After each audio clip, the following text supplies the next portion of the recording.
चलो,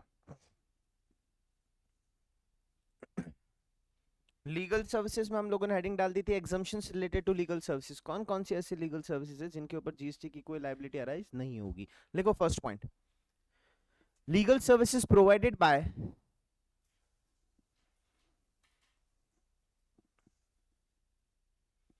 legal services provided by an advocate, legal services provided by an advocate or firms of advocate or firms of advocate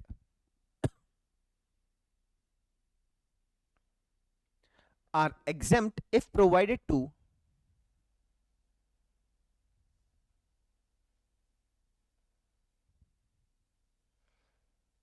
if are exempt if provided to, first bullet, any person other than business and entity,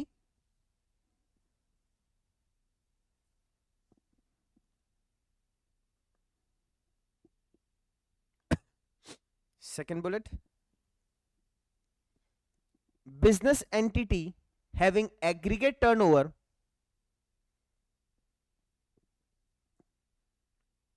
business entity having aggregate turnover up to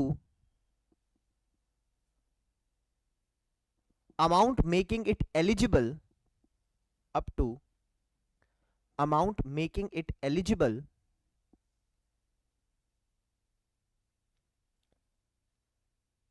up to amount making it eligible to get registered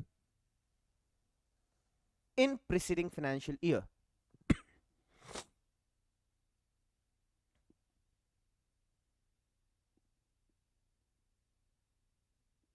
To get registered in preceding financial year. Third bullet, CG, SG, UT, LA or any other government entity.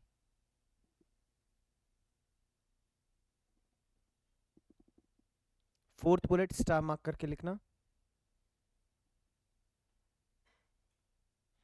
Advocates और firms of advocate,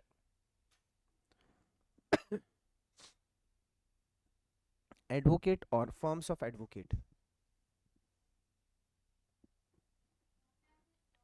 firm firm FIRM firm, firms of advocate. What do you mean by legal services? Any kind of legal consultancy given by the lawyer. आप lawyer के पास गए और बोला कि यार partnership deed के अंदर मेरे को ये सारे पॉइंट्स लिखवाने हैं, तो क्या क्या पॉइंट्स होने चाहिए और क्या क्या इंप्लीकेशंस होंगे, क्या मेरे को रजिस्ट्रेशन लेना है कि नहीं लेना है, वो ये सारे काम आपके लिए फ्री में नहीं करेगा. सर एओए की ड्राफ्टिंग करनी है, एमओए की ड्राफ्टिंग करनी है, लीगल वर्क कंप्लीट करना है, कंप्लायंस कंप्लीट करना है, MO ministry of corporate affairs, क्या नाम है उसका, हाँ मिनिस्ट्री ऑफ कॉर्पोरेट अफेयर्स में मेरे को रजिस्ट्रेशन करवाना है, आरओसी में मेरे को काम करवाना है, XYZ. सर मेरे ऊपर कोई केस हो रखा है, आप सिविल कोर्ट के अंदर प्लीज मेरे अगेंस्ट मेरे लिए हियरिंग करोगे क्या? किसी भी तरीके का अगर आप लोगों ने लीगल वर्क करवाया है, किससे करवाया? सबसे पहले तो सर कोई एडवोकेट होना चाहिए. आपने किसी एडवोकेट के पास गए और एडवोकेट को ये बोला, ध्यान से समझना, chartered accountants can also appear for hearings. Chartered accountants can also appear for hearings. मान लो एग्जाम्पल के तौर पे इनकम टैक्स का कोई नोटिस आया, इनकम टैक्स का नोटिस आया, से फॉर एग्जांपल किसी पर्सन के अगेंस्ट 1 लाख रुपए, 1 लाख रुपीस का, तो 1 लाख रुपीस का केस अगर उसे लड़ना है तो उसके पास दो ऑप्शन है, या तो वो किसी सीए को बोल दे या फिर वो किसी लॉयर को बोल दे. आज अगर मैं किसी सीए के पास गया तो उसके ऊपर ये पॉइंट्स एप्लीकेबल नहीं होंगे, क्योंकि हम लोग ये पॉइंट क्लियरली पहले पॉइंट में लिखा हुआ है, legal services provided by advocate और फर्म्स ऑफ एडवोकेट. क्लियर है? तो exemptions will be only for advocate या firms of advocate. Now moving forward, service provider कौन है? Who is the service provider in point number 1? Advocate. Who shall be the service recipient? Point number 1, कौन service recipient होना चाहिए? Any person other than business entity, Reliance, Tata, कोई भी A limited, B limited, partnership हम, ये नहीं होनी चाहिए। अगर ये है तो एग्जाम्पशन की बात खत्म कर दो आपसे। आज अगर किसी फर्म ने, say for example X Y Z limited ने किसी एक एडवोकेट को बोला कि प्लीज हम लोगों का कोई नोटिस आया हुआ है, आप इसके अगेंस्ट हमारे को हेल्प करो, कंसल्टेंसी दो, हमारे लिए कोई केस लड़ो, अगर मैंने उसको अपॉइंट किया है तो that shall be chargeable to GST. अगर कोई बिजनेस एंटिटी किसी एडवोकेट को अपॉइंट कर रही है एंड उसे कुछ पेमेंट कर रही है for any legal services, that will not be exempt. Exempt कौन सा होगा? अगर सर्विस प्रोवाइडर, एडवोकेट और सर्विस रेसिपिएंट मिस्टर एक्स है सर, सर्विस रेसिपिएंट कौन है? Mister X. अब किसी भी तरीके की लीगल सर्विस अगर एडवोकेट मिस्टर एक्स को दे रहा है तो that will be exempt from GST, no GST will be levied on such services. Clear है ये चीज? पक्की बात। सेकंड बुलेट क्या है बच्चों? अच्छा, सेकंड बुलेट में सर्विस प्रोवाइडर अगेन कौन है? एडवोकेट, सॉरी, बिजनेस एंटिटी है। अगर अगर बिजनेस एंटिटी की हम आगे डेफिनेशन पढ़ेंगे, अगर बिजनेस एंटिटी की डेफिनेशन के अंदर फॉल कर रहा है तो ओके, नहीं कर रहा है तो exempt. Clear with this point? Second bullet, service recipient कौन है अकॉर्डिंग टू सेकंड बुलेट? कोई भी ऐसी बिजनेस, सर सारी बिजनेस एंटिटीज के लिए ये पॉइंट एप्लीकेबल हो रखा है क्या? नहीं, सिर्फ वो बिजनेस एंटिटीज जिनका एग्रीगेट टर्नओवर थ्रेशोल्ड लिमिट को क्रॉस कर रहा है। Sir what is the threshold limit? 20 lakh या 40 लाख, क्या है ये थ्रेशोल्ड लिमिट? सर इस लिमिट के बाद में आपको जीएसटी के अंदर मैंडेटरी बेसिस पे रजिस्ट्रेशन लेना पड़ेगा। इन लिमिट्स को अगर आपने एक्सीड कर दिया, what do mean by in limits को आपने एक्सीड कर दिया, अगर आप लोगों के पूरे साल का टर्नओवर 20 लाख या 40 लाख को एक्सीड कर जाता है, sir what is the difference? मतलब ये ऐसे दो दो लिमिट क्यों दे रखी है? 20 लाख इज फॉर,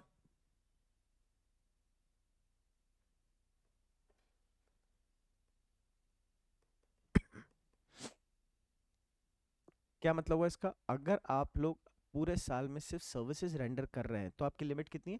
20 लाख की।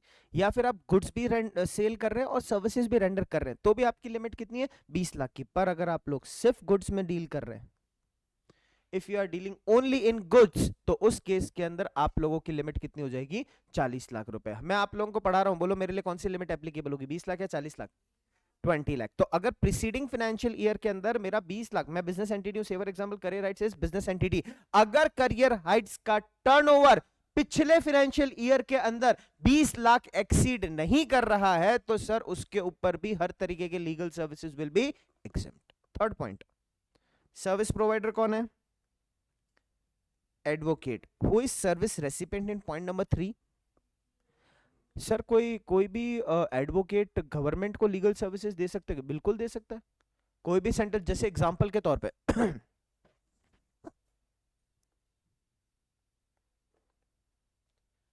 एमएलएसयू, ये जो यूनिवर्सिटी गवर्नमेंट बॉडी है, यहाँ पर जो भी आप लोगों को जितने भी लोग काम कर रहे हैं उन सबको सैलरी कौन पे कर रहा है? गवर्नमेंट पे कर रही है, तो गवर्नमेंट बॉडी हो गई। तो अगर क्या इनके ऊपर कोई केस नहीं हो सकता? क्या किसी स्टूडेंट ने केस कर दिया कि भाई ये फ्रॉड है, ये है एक्स वाई, एक्स है वाई जेड है, कुछ भी तरीके का केस कर दिया, तो ये लोग क्या करेंगे? लॉयर के पास जाएंगे।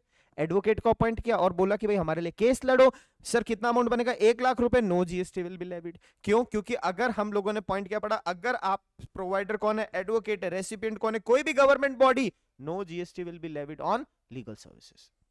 क्लियर है चीज? सीजी बोले तो सेंट्रल गवर्नमेंट, एसजी बोले तो स्टेट गवर्नमेंट, यूटी बोले तो यूनियन टेरिटरी, एलए बोले तो लोकल अथॉरिटी। अच्छा, सबसे एक इंपॉर्टेंट चीज, what is the difference between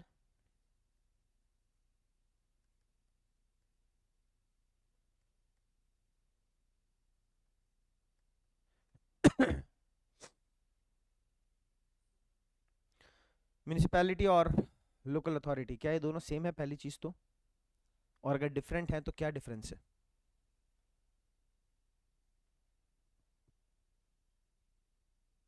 yes.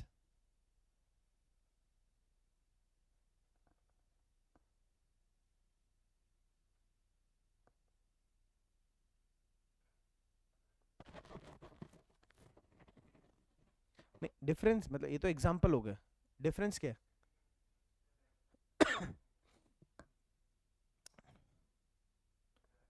Municipality is a wider term,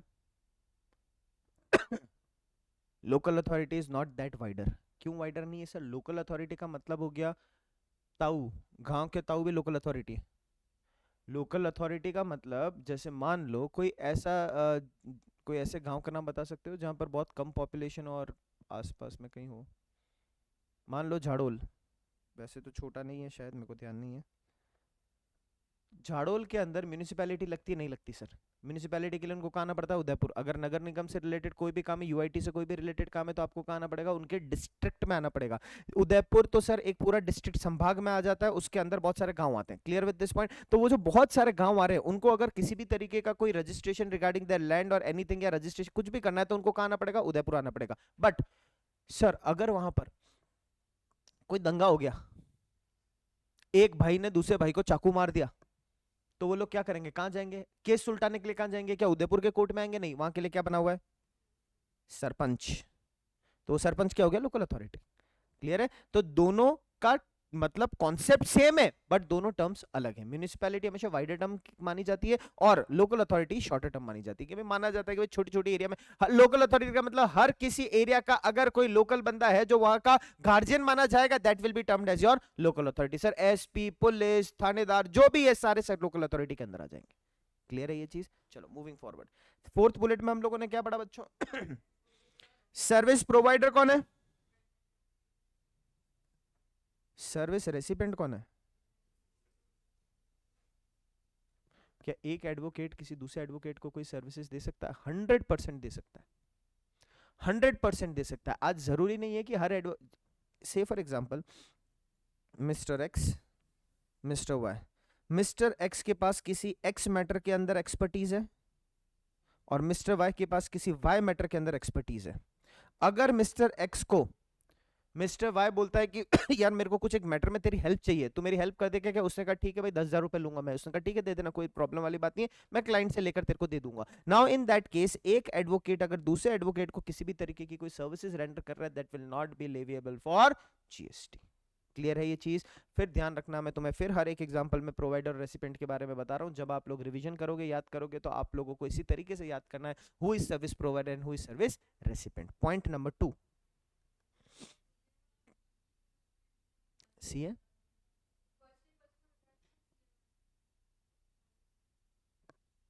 मैंने सीए नहीं बताया बेटा? सीए, अच्छा ओके।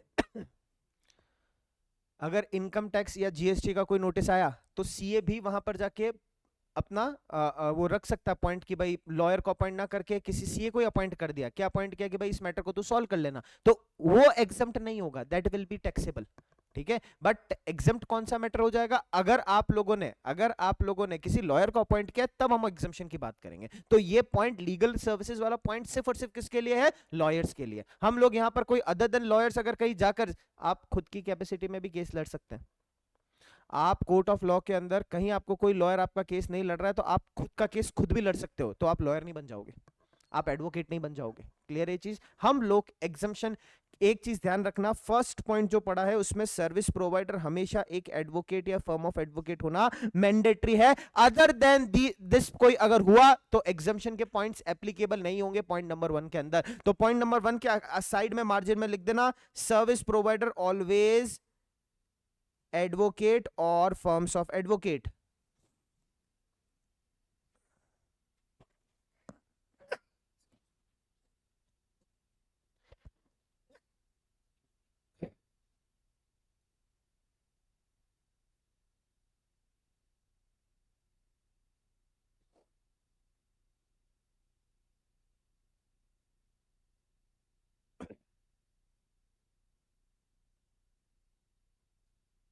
क्या करूं बेटा?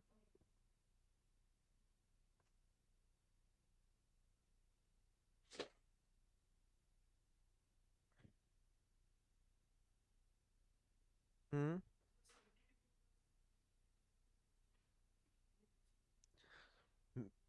मतलब हाँ। अगर आपने किसी रिलायंस को कोई लीगल सर्विसेज दी है, जीएसटी लगेगा। हाँ, उस पे नहीं लगेगा आपका। से फॉर एग्जांपल कोई कोर्ट केस चल रहा है कि भाई जमीन के मैटर में कोई केस चल रहा है, आपने किसी लॉयर को अपॉइंट किया है, उस पे जीएसटी नहीं लगेगा। कंपनी ने अपॉइंट किया है, लगेगा।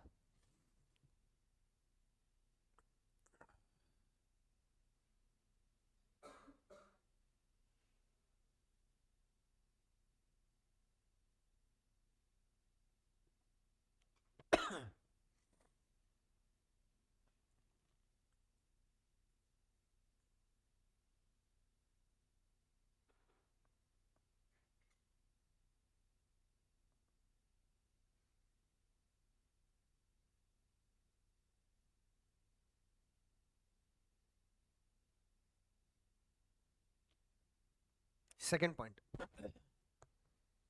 बिल्कुल सिमिलर टू फर्स्ट पॉइंट है, खाली एक वर्ड चेंज्ड है, मैं इसीलिए कह रहा हूँ सर्विस प्रोवाइडर ध्यान रखना, वरना फिर एग्जाम के अंदर गलती करोगे। ठीक है, लिखो लीगल सर्विसेज प्रोवाइडेड बाय,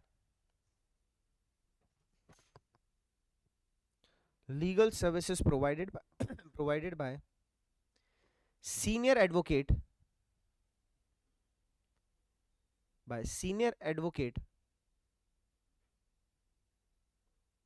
और आर्बिट्रल ट्रिब्यूनल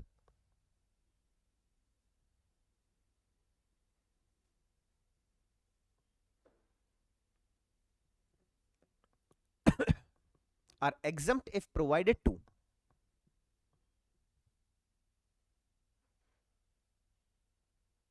फर्स्ट पॉइंट का जो फर्स्ट सेकंड थर्ड बुलेट था वो कॉपी कर लो, फोर्थ मत करना एडवोकेट और फॉर्म्स ऑफ एडवोकेट मत करना, फोर्थ बुलेट खाली third, first second third bullet as it is इसमें कॉपी कर लो।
Who is arbitral tribunal? Who is arbitral tribunal? Yes.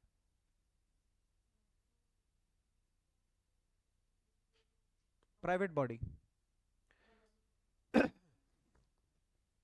It is a kind of private body जो क्या काम करती है, say for example इन दोनों के बीच में कोई डिस्प्यूट अराइज हुआ और उस डिस्प्यूट के चलते इन लोगों ने कोर्ट केस करने की सोची। कोर्ट केस के अंदर बहुत लंबा टाइम जाता है, वेरी लेंदी प्रोसीजर, आपको एक लॉयर अपॉइंट करना पड़ेगा, एफिडेविट फाइल करना पड़ेगा, ये करना पड़ेगा, पीआईएल डालनी पड़ेगी, ये कोर्ट में आपको जज डेट्स देता रहेगा। एक जो छोटा सा मैटर है उसको सॉल्व होते होते भी आप लोगों को हो सकता है 1.5 साल 2 साल का समय लग जाए। इन्होंने कहा कि यार इतना बड़ा, मतलब इन दोनों ने तो सोच रखा कोर्ट केस करेंगे, इनका कोई एक दोस्त है जिसने क्या बोला कि यार तू क्यों इन कोर्ट कचहरी के चक्कर में पड़ रहा है, तुमको अगर डिस्प्यूट ही सॉल्व करना है तो अपन एक बाहर बाहर एक सेपरेट प्राइवेट बॉडी बनी हुई है जिसको हम लोग आर्बिट्रल ट्रिब्यूनल कहते हैं। आर्बिट्रल ट्रिब्यूनल वो होता है जो it functions like court only, पर डिसीजन मेकिंग हाथों हाथ आती है। जैसे पुराने जमाने में पंचायत चलती थी, वहां पर जो वो क्या कहते हैं उसको, जो वो बैठता है, वो मुखिया, क्या नहीं, कुछ नाम होता है ना उसका, जो भी है, जो हेड होता है, वो हेड डिसीजन लेता था कि भाई ये सही है कि वो सही है। ध्यान हो तो मूवीज में आप लोगों ने देखा होगा, गांव के सारे मैटर एक पंचायत में सॉल्व होते थे जहां पर एक बंदा डिसीजन लेता था दोनों जनों की बात सुन के, दैट इज आर्बिट्रल ट्रिब्यूनल। ठीक है, तो आर्बिट्रल ट्रिब्यूनल का मतलब होता है माना हुआ कोर्ट, आर्बिट्रल ट्रिब्यूनल का मतलब होता है माना हुआ कोर्ट। अगर आपको ये जरूरी नहीं कि वो डिसीजन हो गया तो आप लोग अपने सेटिस्फाइड नहीं हो तो भी चलने दो, आप आगे कोर्ट केस कर सकते हो, कोर्ट केस जो आपको करना है वो आप कर सकते हो। सिर्फ ये एक आप लोगों के लिए एक एक्सटर्नल फैसिलिटी प्रोवाइड कर रखी है जिसको हम लोग क्या बोलते हैं, आर्बिट्रल ट्रिब्यूनल। इन दोनों को कोर्ट में जाने की जरूरत नहीं है, कोर्ट से पहले ही अगर इनको अपने मैटर्स को सॉल्व करना है तो ये कर सकते हैं with the help of arbitral tribunal. Now what is senior advocate? Senior advocate का मतलब ये होता है, ये उपाधि दी जाती है, it is a kind of designation that is given by the court कि भाई ये सीनियर एडवोकेट है। सीनियर एडवोकेसी की आप लोगों को डेजिग्नेशन से तब मिलता है जब आप किसी मैटर के अंदर एक्सपर्टीज आपने हासिल कर रखी हो। सर मान लो जीएसटी के अंदर इसको कोई हिला ही नहीं सकता, आप कोर्ट के आप कोई भी डिसीजन आपके अगेंस्ट में, आप एक बार इनसे बात कर लो, अगर ये कहते हैं कि गलत है तो आप 100% जीत जाओगे केस। That is senior advocate. अब सेकंड पॉइंट के अंदर, who is service provider? Senior advocate और arbitral tribunal. Clear with this point? Recipient कौन है? According to first bullet, who is the recipient? अगर मिस्टर एक्स है तो एग्जम्प्ट है, बट अगर एक्स लिमिटेड है तो टैक्सेबल है। क्लियर है ये चीज? सेकंड बुलेट सेम प्रोविजन हमने जो ऊपर पढ़ा, और थर्ड बुलेट सेम प्रोविजन जो हम लोगों ने ऊपर पढ़ा। अगर यहां पर सर्विस प्रोवाइडर सीनियर एडवोकेट है, सर्विस रेसिपिएंट एडवोकेट है, मान लो मिस्टर एक्स सर 60 इयर्स के ये एडवोकेट है, जिन जो एक सीनियर एडवोकेट है, सीनियर इसलिए नहीं है क्योंकि 60 इयर्स के इनके पास कोई एक्सपर्टीज है इसलिए सीनियर है, ठीक है? ये सीनियर एडवोकेट है और इनके पास जीएसटी के मैटर का भयंकर एक्सपर्टीज है। नाउ मिस्टर वाई, कोई एक नया बंदा आया है प्रैक्टिस के अंदर जिनको कुछ हेल्प चाहिए जीएसटी के अंदर, वो किसके पास गए? मिस्टर एक्स के पास गए। सर्विस रेसिपिएंट कौन बन गया? एक एडवोकेट बन गया। अगर सर्विस किसने प्रोवाइड की? मिस्टर एक्स जो कि एक सीनियर एडवोकेट है, किसको प्रोवाइड करी? मिस्टर वाई जो एक एडवोकेट है। ये टैक्सेबल होगा, एग्जम्प्ट होगा? फिर ध्यान से समझना और इस पॉइंट का डिफरेंस अपनी नोटबुक में लिखना अच्छे से, बॉक्स बना के। अगर सर्विस प्रोवाइडर एडवोकेट है, फिर सुनना और ध्यान से समझना, अगर सर्विस प्रोवाइडर एडवोकेट है और सर्विस रेसिपिएंट भी एडवोकेट है तो एग्जम्प्ट। अगर सर्विस प्रोवाइडर एडवोकेट है और सर्विस रेसिपिएंट भी एडवोकेट है तो एग्जम्प्ट। अगर सर्विस प्रोवाइडर सीनियर एडवोकेट या आर्बिट्रल ट्रिब्यूनल है और रेसिपिएंट कौन है? Advocate, in that case taxable. Clear है ये चीज? ये डिफरेंस दोनों में सिर्फ एक ही पॉइंट का डिफरेंस है, वो ये डिफरेंस है। लिख लो फटाफट।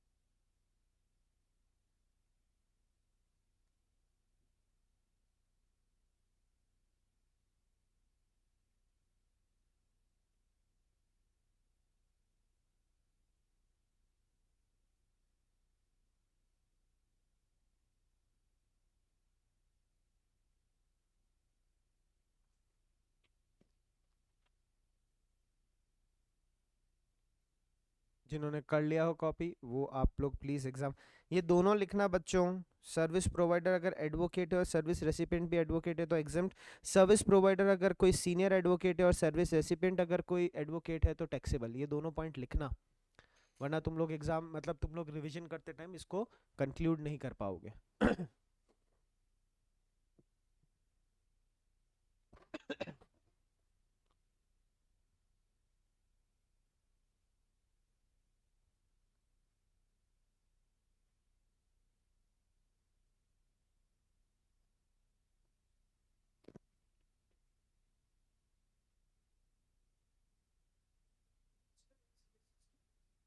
ऐसे एग्जाम्पल दिया है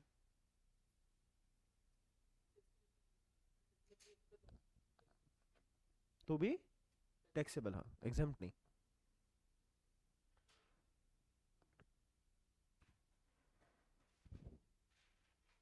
आर्चा के अलावा कौन एब्सेंट है आज क्लास में गर्ल्स में? वही, वो कहाँ गया? वो एक और हीरो बैठता था ना, क्या नाम है उसका? नाम बोलो। अर्णव कहाँ गया? कब आएगा? इंडिया का मैच देख के आएगा क्या? फाइनल मैच देख के आएगा? अच्छा, कल तुम्हारे भी तो एक फाइनल मैच है।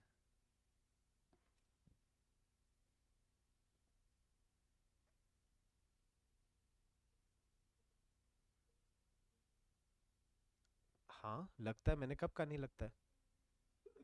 बेटा इनको देगा तो नहीं लगेगा, अभी तो बोला एक्स लिमिटेड, दूसरा advocate.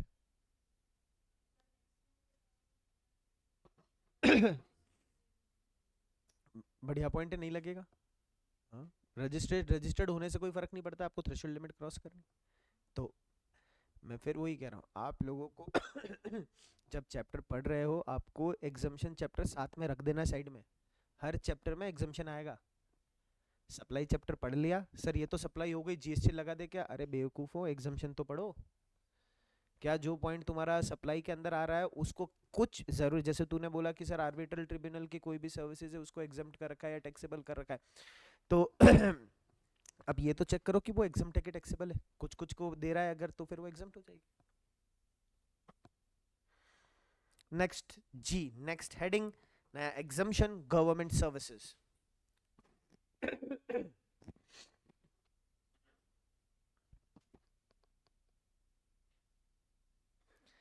Services by government, not to government. Services by government, not to government. जो हम नेक्स्ट पॉइंट पढ़ेंगे उसमें लिखा हुआ है कि सर्विसेज टू गवर्नमेंट। आज अगर गवर्नमेंट सर्विस प्रोवाइडर है और अगर जो जो हम पढ़ने वाले वो रेसिपिएंट है तो एग्जाम्प्ट हो जाएगा। ठीक है, तो सर्विस प्रोवाइडर कौन हुआ इस पूरे पॉइंट के अंदर? गवर्नमेंट। ठीक है, चलो लिखते हैं इसके अंदर meaning of certain terms. First इसके अंदर ऐसे स्टार मार्क करके सब हेडिंग डाल दो, meaning of certain terms.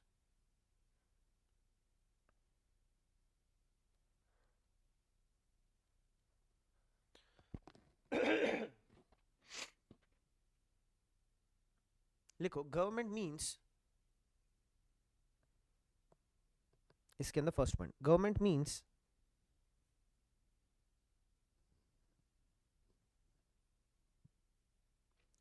CG और SG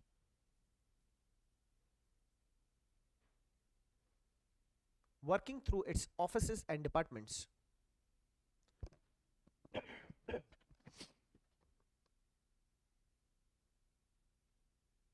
full stop, its offices and department।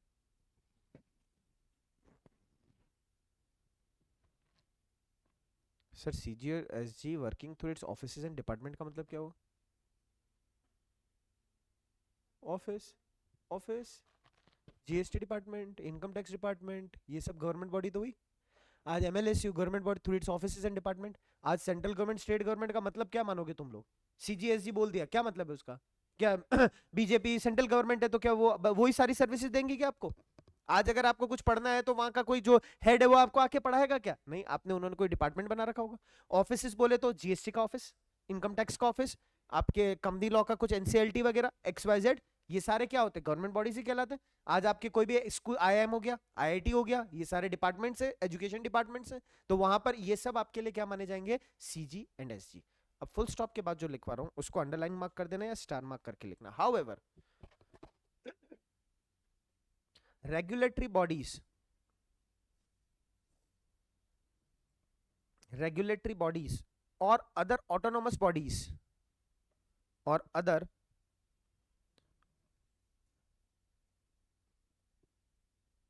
autonomous bodies, autonomous की स्पेलिंग नहीं आ रही हो तो मैंने लिख रखी है ना, और other autonomous bodies do not fall into the definition of government, do not fall in the definition of government।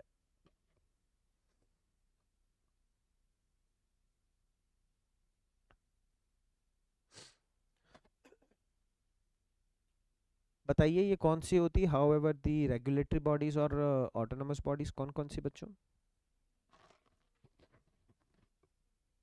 Very good, SEBI हो गया आपका, वो क्या कहते हैं, आईआरबीआई हो गया, आईआरडीए हो गया, ये सारी जो रेगुलेशंस को गवर्न करती है वो इसके डेफिनेशन में फॉलो नहीं कर रही। लिख दो दैट इज सेबी, आरबीआई, फसाई, FSSAI। Any idea what is FSSAI? Food safety and security of, security authority of India, ऐसा कुछ है। ऐसे कुछ जो जो भी, सेबी, आरबीआई, फसाई, IRDA, sorry, IBC, bankruptcy code तो आईबीसी वाला, आईबीबीआई, हाँ डाल दो, वो भी, वो तो रेगुलेटरी बॉडीज है सारी। सेकंड पॉइंट इसी का यही होता है, रेगुलेटरी और ऑटोनोमस बॉडीज जो गवर्नमेंट के जितने भी ये जैसे फॉर्म के जो काम हो रखे हैं, फॉर्म फॉर्म फिलिंग, कोई सर्टिफिकेशन मिलना, ये सारी बॉडीज को हम लोग रेगुलेटरी ऑटोनोमस बॉडीज कहते हैं। कहीं से भी अगर आपको, जैसे फसाई क्यों बना हुआ है, फसाई से क्या मिलता है, फसाई किस चीज के लिए बना हुआ है, फूड, आपको फसाई का सर्टिफिकेट मिलता है, क्या सर्टिफिकेशन मिलता है उससे, कि अब आप जो खाना बना रहे हैं दैट इज सेफ, आप पब्लिक को खिला सकते हो, दैट इज सर्टिफिकेशन प्रोसेस, तो वो रेगुलेटरी के अंदर जाएगा। ठीक है, चलो, नहीं वो रेगुलेशन के अंदर नहीं, वो गवर्नमेंट बॉडी, वो क्यों गवर्नमेंट बॉडी, क्योंकि वो आपके सारे कॉर्पोरेट अफेयर्स के बारे में डेटा इकट्ठा कर रही है, ये लोग तो क्या कर रहे हैं, सर्टिफिकेशन का प्रोग्राम, सर्टिफिकेशंस आपको प्रोवाइड कर रहे हैं। ठीक है, अगर कोई गवर्नमेंट बॉडी सर्टिफिकेट भी दे रही है, साथ में बहुत सारे डेटा भी मेंटेन कर रही है, वो गवर्नमेंट की डेफिनेशन में फॉल करेगी। जैसे इसने बोला क्या, ministry of corporate affairs, GST, income tax, ये सारे फॉल कर जाएंगे, जो आपको सर्टिफिकेशन भी दे रहे हैं, प्लस जो आगे किसी भी तरीके के केस वगैरह इन सब चीजों को भी हैंडल कर। रजिस्ट्रार ऑफ कंपनीज, वो तो खाली आपका रिकॉर्ड मेंटेन करने के लिए ना, होगा, बिल्कुल होगा, बिल्कुल होगा, 100% होगा। चलो, गवर्नमेंट की डेफिनेशन में फॉल करेगा। सेकंड पॉइंट, अरे एग्जम्पशन तो अभी हम पढ़ ही नहीं रहे, हम तो अभी मीनिंग ऑफ सर्टेन टर्म्स पढ़ रहे, गवर्नमेंट का मतलब क्या होगा वो पढ़ रहे हैं, फिर अगर ये आपको क्या क्या सर्विसेज दे रहे बाद में देखेंगे उसके ऊपर, वो एग्जम्प्ट होगी। चलो लिखो, सेकंड पॉइंट, गवर्नमेंट अथॉरिटी और entity means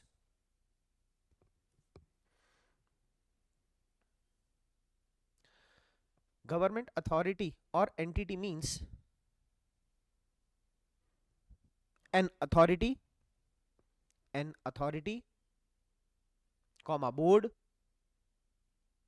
or body, an authority, comma board or body in which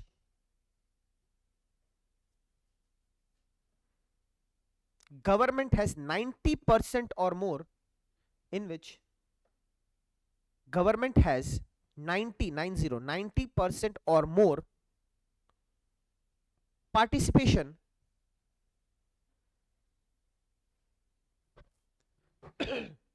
by way of equity or control,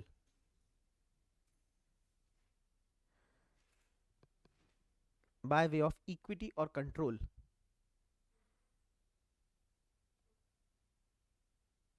कोई भी, अब इसमें तो आप क्या कितने एग्जांपल दोगे, जिसमें भी गवर्नमेंट ने अपना 90% से ज्यादा का स्टेक ले रखा है, दैट इज गवर्नमेंट बॉडी। ठीक है ना सर, वैसे तो गवर्नमेंट कंपनी क्या कहलाती है जिसमें 51% से ज्यादा हो, जो भी है वो तुम्हारे कंपनी की डेफिनेशन होगी, मेरे को जितना ध्यान है 51% वाला पॉइंट है। अब सर 51% से ऊपर हमारे लिए क्या कहलाती है, गवर्नमेंट कंपनी कहलाती है, बट जीएसटी में वो गवर्नमेंट कंपनी नहीं कहलाती। जीएसटी में अगर आपको गवर्नमेंट एंटिटी के बारे में बात करनी है तो कौन सी कहलाएगी, जिसके अंदर 90% से ऊपर का स्टेक हो। ठीक है, चलो third point, local authority means local authority means panchayat, municipality, panchayat, municipality, जिला परिषद, district board,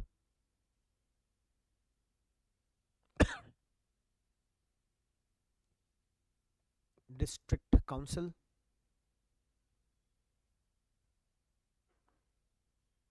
etcetera.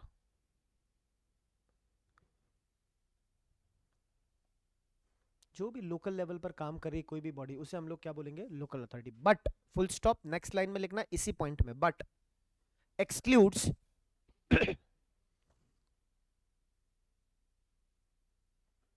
body described as but excludes body described as local body due to but excludes body described as local body due to local law, such as development authorities.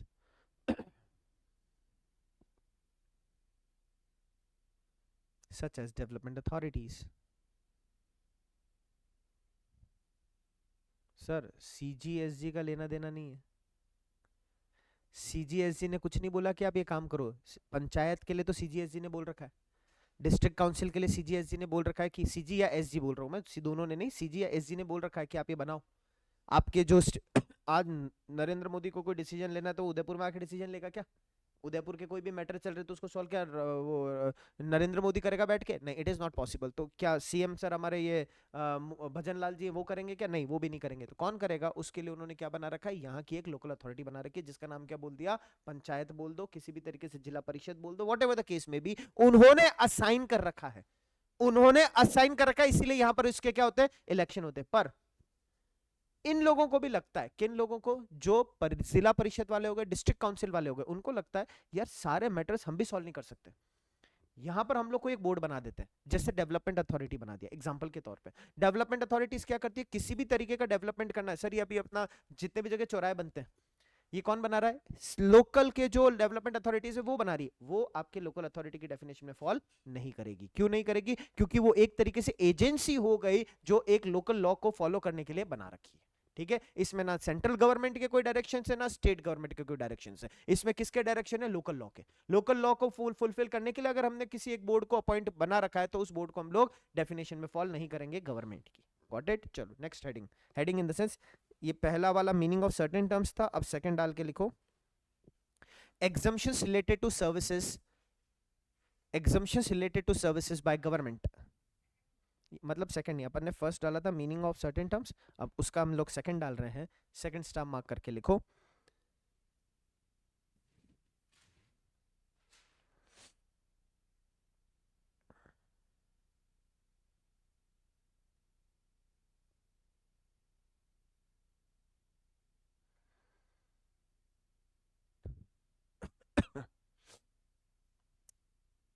इसमें ऐसे first point डाल के लिखना, जो लिख रहा हूं वैसे ही लिखना, चेंज मत करना फर्स्ट पॉइंट, क्योंकि फिर बहुत सारे पॉइंट सब पॉइंट आएंगे, फिर तुम उलझोगे। ठीक है, first point, services which are always exempt.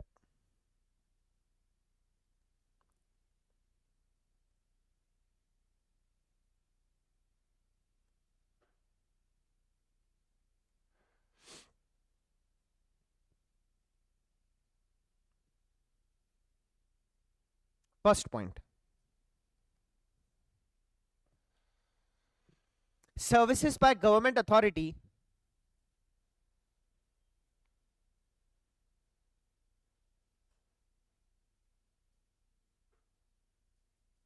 ये गवर्नमेंट अथॉरिटी कौन है? जो हमने ऊपर 3 पॉइंट पढ़े। ठीक है, तो सर्विसेज बाय ऊपर वाले लोग, सर्विसेज बाय ऊपर वाले लोग मतलब वो प्रोवाइडर होगा हमारे। ठीक है, services by government authority by way of activity in relation to, by way of activity in relation to, first bullet, function entrusted to panchayat, function entrusted, entrusted, entrusted to panchayat under article, under article 243G of the constitution, under article 243G of the constitution। Second bullet समझा रहा हूं, पहले लिख दो। Second bullet, function entrusted to municipality,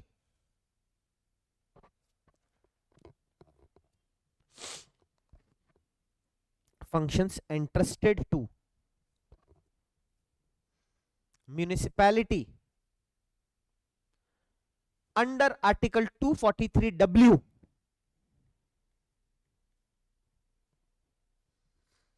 of the constitution।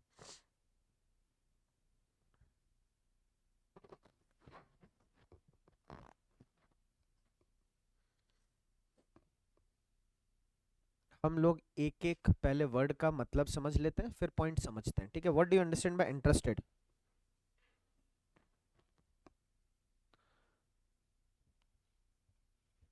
What do you understand by the term interested?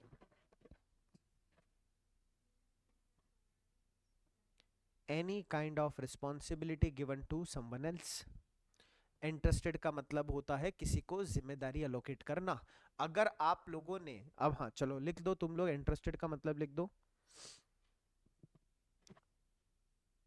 Responsibility given to someone.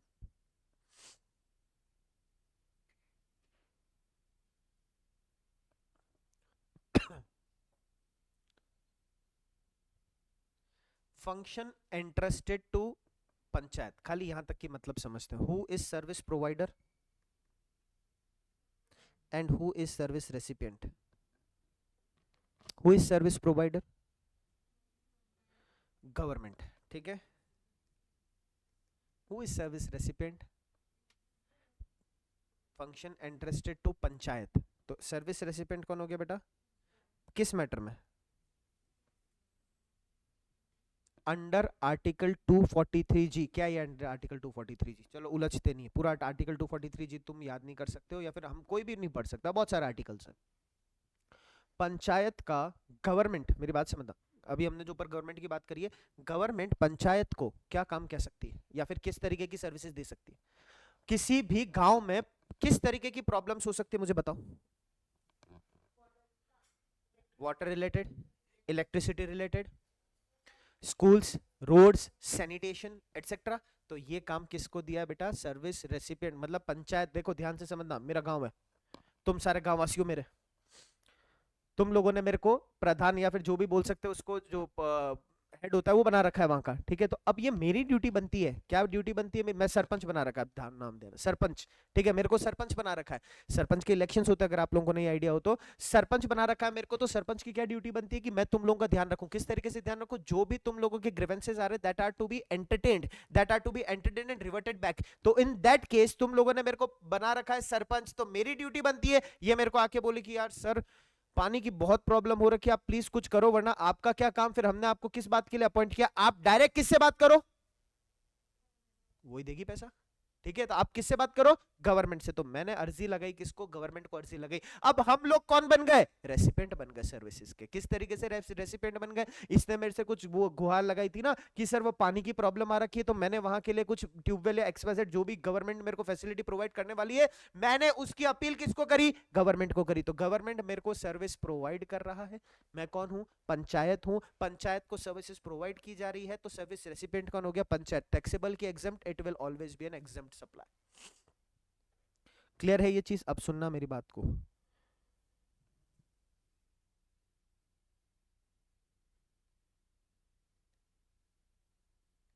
Sanitation का काम करवाना है, कौन करेगा? किसी न किसी लेबर को अपॉइंट करना पड़ेगा, या किसी न किसी कोई बॉडी होगी या फिर कोई भी कंपनी होगी, उसको अपॉइंट करना पड़ेगा हमें। तो सर्विस प्रोवाइडर कौन हुआ इसके अंदर?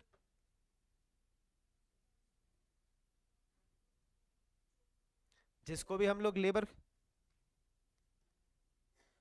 कौन बनाएगा सैनिटेशन का काम, या जो भी मेरे को एक्सवाइजेड रोड बनाना है, कौन बनाएगा? कोई ना कोई लेबर को अपॉइंट करना पड़ेगा। सर्विस रेसिपिएंट कौन हुआ? थोड़ी कहानियों को समझो बेटा, और थोड़ा सा बिल्कुल लेमन में लेकर चलो। मैं बहुत बेसिक जो होता है एक्चुअल सिनेरियो में वही बता रहा हूँ तुम लोगों को। यहां से मैंने क्या किया? ऑर्डर लिया, उन लोगों को बोला पैसा दो, उन लोगों को बोला पैसा दो। मुझे क्यों पैसा चाहिए? मेरे को किस पर्पस के लिए होता है ना, रोड बनाने के लिए। पार्षद क्या करता है? रोड बनाने के लिए स्टेट गवर्नमेंट से पैसा लेता है, यूआईटी से पैसा लेता है। कहां से लेगा रोड बनाने का पैसा? पार्षद को क्यों बनाया? पार्षद ही लोग यही तो घपला करते हैं, रोड बनाने का पैसा ले लिया, खराब रोड बना दी, और बाकी का पैसा अपने पास रख लिया। यही कहानी चलती है अपनी इंडिया में। तो ध्यान से सुनो, मेरे को उसी तरीके से कुछ काम करवाना है। पैसा कौन किसको दे रहा है? गवर्नमेंट ने किसको दिया? पंचायत को दिया। 1 करोड़ रुपए दिया, टैक्सेबल और एग्जेम्प्ट। पंचायत वाला क्या करेगा इसका? लेबर को दे के बनाएगा, ठीक है? तो सर्विस प्रोवाइडर कौन हो गया? रेसिपेंट कौन हो गया? टैक्सेबल और एग्जेम्प्ट। बस ये कहानी तुम्हें याद रखनी है। इसीलिए मैंने बोला कि तुम लोगों को ये ध्यान रखना है प्रोवाइडर कौन है और रेसिपेंट कौन है। अगर वो नहीं समझ में आता है तो इस चैप्टर को बंद करके रख देना, तुम्हारे काम का नहीं फिर ये चैप्टर। अगर आपको ये समझ में नहीं आता है कि सर्विस प्रोवाइडर कौन है और रेसिपेंट कौन है।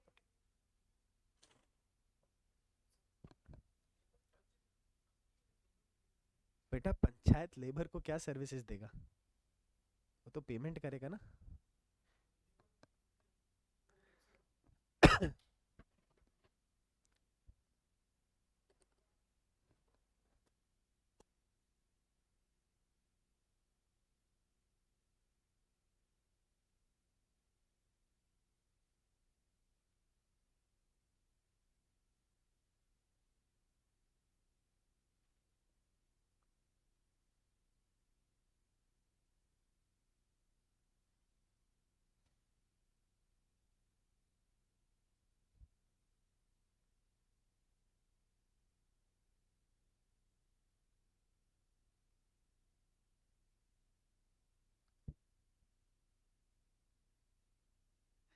सेकंड बुलेट, अच्छा सेकंड बुलेट में भी सेम पॉइंट है। Functions entrusted to municipality. अब म्यूनिसिपैलिटी किसकी हो गई सर? मान लो उदयपुर की। उदयपुर में किन किन चीजों की जरूरत पड़ रही है सर? मान लो किसी एरिया के अंदर मेरे घर के पास में अभी पीछे का पूरा एरिया गवर्नमेंट की प्रॉपर्टी थी, तो उन्होंने तोड़वा दिया। हो सकता है वहां गार्डन बन रहा हो, तो अभी गार्डन बनाने के लिए उन्होंने किसी गार्डन और ये सब बड़े बड़ी सिटीज के अंदर तो इन्हीं का पैसा चाहिए। फ्लाईओवर हो गया, गार्डन हो गया, इन्हीं सब चीजों का पैसा चाहिए। देखो अलग अलग सेक्टर हो गए, इसीलिए इन्होंने दो आर्टिकल बना दिए। एक आर्टिकल 243G बना दिया, एक आर्टिकल 243W बना दिया। अब ये तुम्हें याद रखना पड़ेगा। 243G is for panchayat and 243W is for municipality, ठीक है? तो 243W के अंदर क्या लिख दिया सर? गार्डन बनाने, ये बनाना है, वो बनाना है, उसका पैसा गवर्नमेंट से हम लोग ले रहे हैं, एग्जाम्प्ट है। बट अगर फर्दर मैं उसको किसी को दे रहा हूँ कि मेरे को कोई सर्विसेज चाहिए, तो उस केस के अंदर क्या हो गया बेटा मेरे लिए? ये टैक्सेबल। Got it? चलो आगे, सेकंड पॉइंट।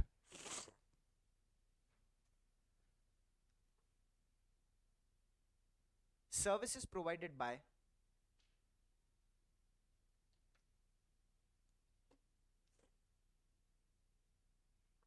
नहीं बेटा मैंने इसीलिए सेकंड लिखा ना, ये फर्स्ट का फर्स्ट पॉइंट, फर्स्ट का second point. Services by government entity, services by government entity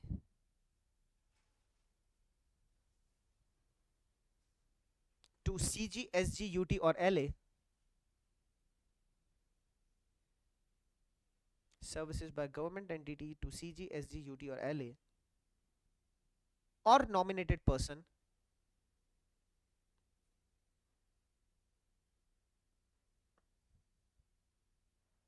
where consideration is paid, where consideration is paid by CG SG UT or LA, by CG SG UT or LA in form of grants.